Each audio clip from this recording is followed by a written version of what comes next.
Pinalaga ng mga senador ang isiniwalat ni dating DPWH Secretary Manuel Bonoan na lahat umano ng senador noong 19th Congress ay nakatanggap ng tigli 500 milyong piso bawat isa. Ilang senador ang umalma sa umano'y tigli 500 milyong pisong leadership fund na natanggap umano ng 2024 senators na ibinunyag ni dating DPWH Secretary Manuel Bonoan. Ayon kay Senador Joel Villanueva, kulang ang salitang malisyoso sa sinabi ni Bonoan. This is the main reason, Mr. President, that it pains me a lot as a legislator, as a member of this august chamber, na pag ginagawa mo yung trabaho mo, may isang malisyoso dyan na babatuhin ka ng putik, pero pag hindi ho nag-stick yung putik, hindi na sasabihin na tama naman pala yung ginawa mo. Itinanggi rin ni dating Senate President Mig Zubiri ang paratang. Anya, lahat ng request ng proyekto ay dumadaan sa Senate Committee on Finance na siyang tagapangasiwa ng budget process sa Senado.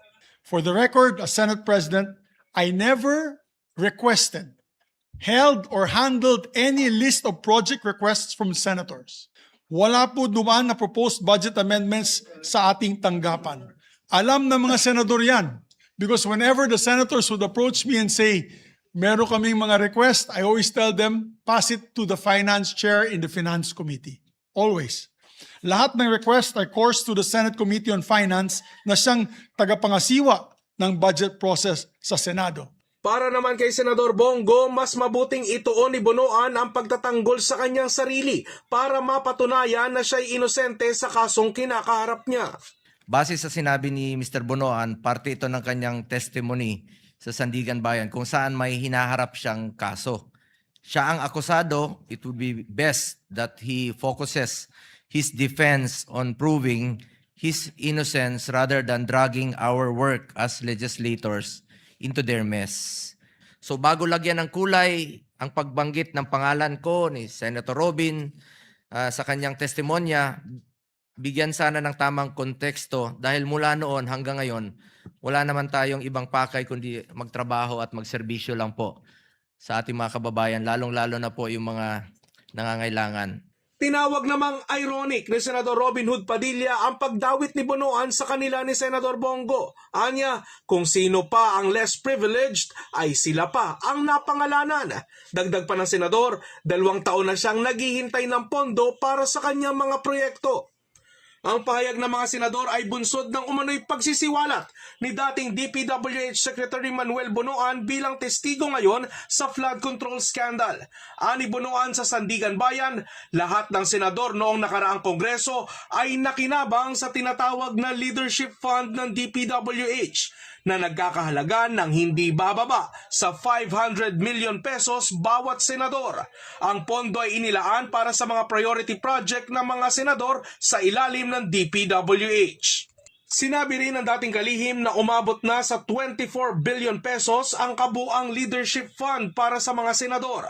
Bukod dito, inihayag din ni Bonoan na aabot daw sa 1 bilyong piso ang pondo naman para sa mga chairperson ng mahalagang Senate Committee noon. Mainit ang naging banggaan ni na Private Prosecutor Attorney Lorna Capunan at Defense Counsel Attorney Christine Ferrer sa ika-15 araw ng impeachment trial ni Vice President Sara Duterte.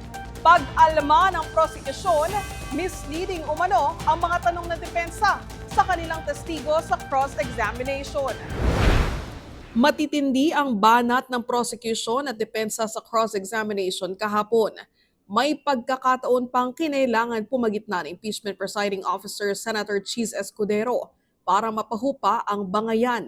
Nangyari ito matapos tutulan ni Capunan ang line of questioning ni Ferrer sa prosecution witness na si Sailin Del Campo ng Commission on Audit, Intelligence and Confidential Funds Auditing Office o ICFAO. Tinanong ni Ferrer si Del Campo tungkol sa mga findings ng COA-ICFAO na naging basehan ang pag-i-issue ng Notice of Disallowance laban sa OVP.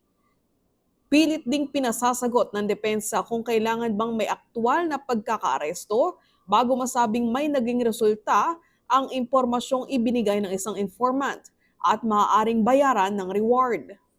During Not all redirect, Your questions. Honor. Not all questions can be answered by yes I am or on no. cross, Your Honor, please. Councils. Never mind if you're on cross. There are limits to cross-examination. Coun- Misleading questions are not allowed. They on are cross. allowed. Councils, I don't think I need to lecture please, you that. councils, let's not allow the generational or seeming generational divide increase the tension in the courtroom. Let's keep it a notch lower. May punto pang inireklamo ni Attorney Capuna ng umano'y generation gap nila ni Attorney Ferrer. I am preventing myself from giving her a spanking, Your Honor. That is what I would Your have Honor, done please. Again, in again, the councils. generational divide, Your Honor. Your Honor, councils, you are all members of the bar and Yes, you're Your Honor. all councils I submit, for the I parties. submit. And we will be treating and looking at each one equally. Kalaunan, umapela ang depensa na iwasan ang mga salita na tila nakakawalang respeto at sabay giit na wala itong puwang sa courtroom. Igalang naman ho natin yung kapwa natin na lawyer. Kung halimbawa, at kagaya nito, mas matanda ho sa akin si Attorney Capunan. Maybe she has more years of experience. She has 48 years. I have 15. We should learn to respect each other and refrain from making side comments, so Your Honor. Yes, Your Honor. And in fact, I hope it was also part of the records that I promised to behave. Samantala, sa cross-examination, tinanong ng depensa ang testigo kaugnay ng mga pangalan ng mga taong tumanggap umano ng confidential funds mula sa OVP at DepEd. If a name appears to be funny, does it mean it's fictitious? Hindi ko po siya masasagot kasi Hindi mo siya masasagot, meaning, hindi ko na wala po namang yung base yung sa name po kasi hindi ko masasagot kung totoo o hindi. opo Okay. tama. So, in short, hindi mo masasabi na porket nakakatawa yung pangalan, peke na yon. Sa redirection examination naman ng prosecution, iginiit ng COA witness na hindi sapat ang simpleng pagsusumite ng liquidation documents sa paggastos ng confidential funds dahil kailangan ding patunayan na nagastos ito ng tama. Naniniwala ang House Prosecution Panel na sapat ang testimonya ni COA State Auditor Sailin May del Campo na non-compliant ang liquidation na ginawa ng OVP at DepEd sa kanilang confidential funds. Pero giit naman ng defense team, may available legal remedies pa ang OVP kaya hindi pa raw maituturing na pinal ang mga disallowance na ilabas ng COA. Ayon sa prosecution, hindi sapat ang certification ng OVP para patunayan na legitimate ang paggamit ng confidential funds. May tuturing umano ito ng COA na self-serving dahil wala itong independent proof kung talagang nagamit ang pondo sa mga authorized confidential activities. Nanindigan din umano si Del Campo na kulang ang proof of success para sa mga reward payments na pinondohan ng confidential funds kaya naglabas ang COA ng notice of disallowance laban sa OVP. Hindi ibig sabihin ng linabel ang isang action as confidential. The COA would already treat that particular activity as confidential. No, they could make their own determination para tignan nila kung yung activity na yan ay pumapasok ba talaga dun sa allowable confidential activities under the joint circular. Ang tunay na issue sa palagay ng prosecution ay ang pagbibigay ng reward. Wala tayong debate, sabi po ng COA, doon sa purchase of information. Pero meron pong debate doon sa giving of reward. Kasi kailangan pong maipakita doon yung aktual na detalye nung pong resulta kung bakit tayo nagbibigay ng reward sa isang particular po na tao. Samantala, iginiit ng defense team na hindi pa pinal ang mga notice of disallowance na inilabas ng COA kaugnay ng confidential funds ng OVP. May mga available legal remedies pa nila na pwedeng magamit ng bise para hamunin ang notice ng COA, tulad ng pagdulog sa Korte Suprema. So, ang susunod na step po dyan is aakyat tayo ngayon sa Supreme Court via Rule 65 in relation to Rule 64 of the Rules of Court. So ang magiging ground mo bakit ka umaakyat sa Supreme Court is because you believe there was grave abuse of discretion on the part of COA. Magpapatuloy sa Lunes, August 17 ang presentasyon ng kaso ng House Prosecution Panel para sa Article 1 ng impeachment complaint. One witness per day approach pa rin ang susundin ng Senate Impeachment Court para mas maayos ang paglalatag ng testimonya.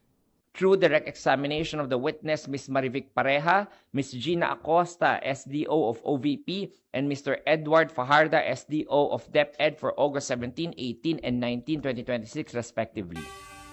Susunod, 8 babae nasagip sa human trafficking operation sa Zamboanga City. At isang game-changer innovative machine para sa mga cancer at autoimmune disease patients inilunsad ng Makati Medical Center. Yan at iba pa sa pagbabalik ng Mabilis Lang To.